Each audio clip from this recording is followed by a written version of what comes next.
rule. This is a phrase that our company has come up with, which is basically majority of affiliates in the industry in general have 80% of their revenue and profit from one advertiser, one product, one big fucking whale basically. Now, the problem with this is that that whale is going to die and people aren't prepared for when it does die. So they need to get a lot of the smaller companies and they basically need to diversify their portfolio a lot more. Second main takeaway is communication. You need to really learn how to communicate better now with your clients. Clients want to get more personal. They don't want to be talking to robots. We are people. We are in this industry. We work hard. 24 hours a day, basically, we are on call. This is not easy. So we need to have fun with this at the same time. So really learn to get personal with your clients. Number 3, most importantly, understanding the KPIs. This is the most important part of it because when dealing with the Asian market or Latin America, you really need to start understanding that there is a cultural difference here. So the KPIs need to be clear from ground zero and you need to build it from there. This means everything needs to be done in email, written clearly before you start a campaign, so there's no hesitation of what's to come. This is actually one of the main reasons our company has not even a 1% deduction rate at the end of the month. This is a huge deal because this is unheard of. Number 4, stand out. Like I said, we are working hard. We are doing this. There is mass competition here. You have to stand out. You have to have a personality. Be funny. Send a joke.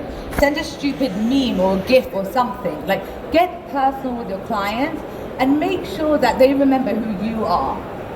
So we're going to go basically one continent at a time. I'm going to show you 3 case success stories that I have, and hopefully you'll be able to kind of duplicate this model and this strategy.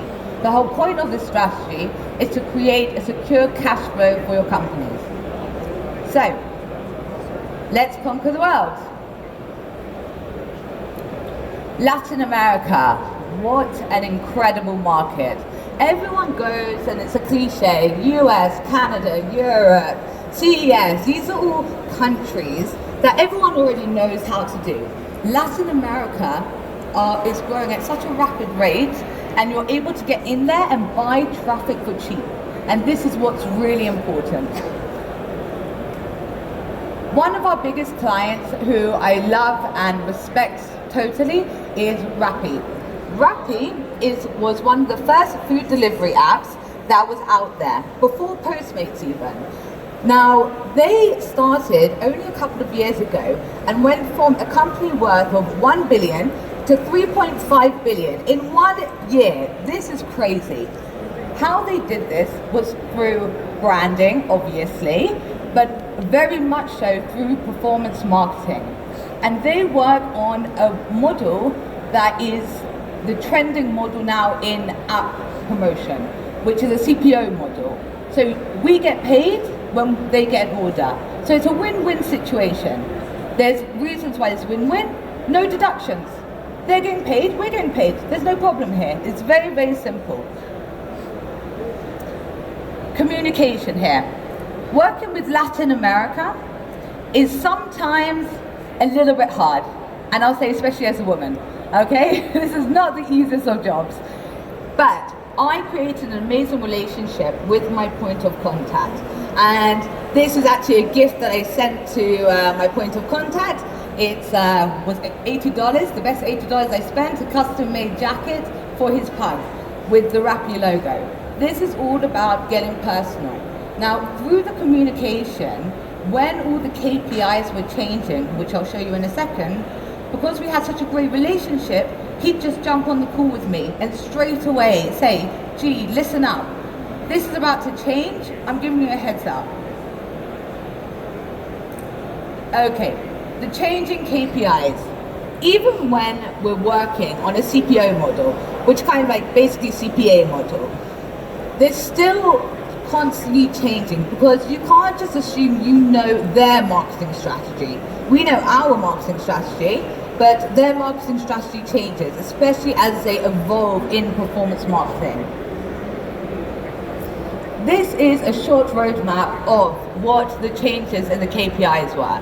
And this was insane, okay? And this was on, I would say, every other week, we would have to tackle another thing, every other week. So, basically working with Apps Flyer, we had to make sure that the primary attribution was true, which means that we were the first ones to bring the attribution. We had to work on increasing payouts, decreasing payouts. We had to work on the CR, which is the click to install rate. I mean, this was a lot of changes.